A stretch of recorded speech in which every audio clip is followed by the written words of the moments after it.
The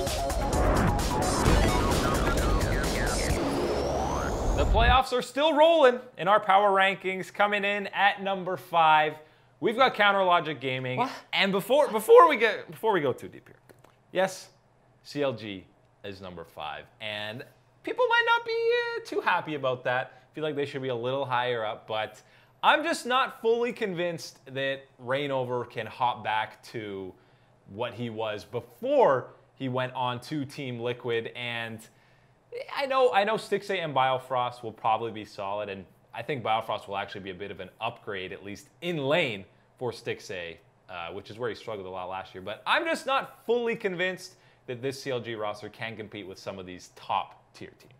See, I disagree a little bit. I would have put them up a spot at 4, but we were fighting, and Eric threatened me and all that kind of stuff. I'm big on threats. Yeah, it was terrifying. So I'm like, okay, we can put them at 5.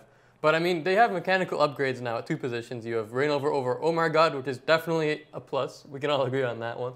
Yes. And then Biofrost coming in over Aphromoo. I think Biofrost brings a bit more when it comes to actual mechanical play and not getting caught out than Aphromoo does. And I'm sure you might lose some shot calling and a vocal leader, but you also get that in Reignover. And we know the rest of this team also communicates. Darshan shot calls, Hui and Stixxay also pitch in. So I don't think that's going to be an issue either. And I mean, this team had pretty good results last year with a roster with a brand new jungler. And now you have Reignover, this veteran guy, and I know there's question marks. Does he go back to the level we saw on Fnatic, on Immortals? I don't know. I also know that he has to be that good. But I do think that, I mean, you have clear upgrades. They had good results otherwise. So for me, it's weird to put them down at 5, but I understand why.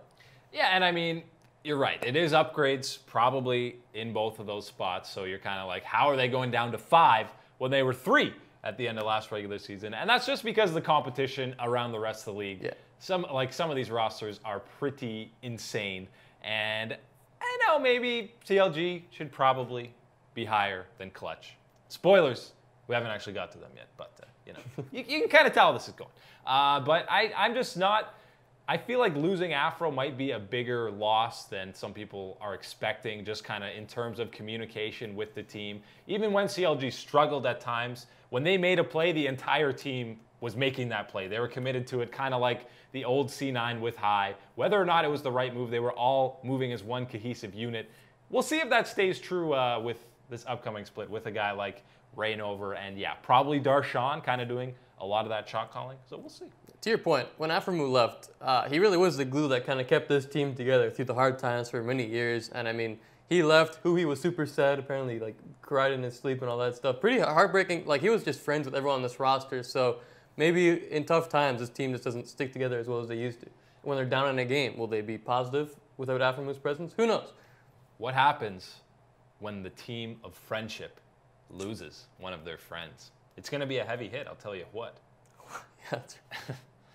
Right now, we got CLG coming in at number 5 on our power rankings. Make sure to like, comment, and subscribe for more esports content.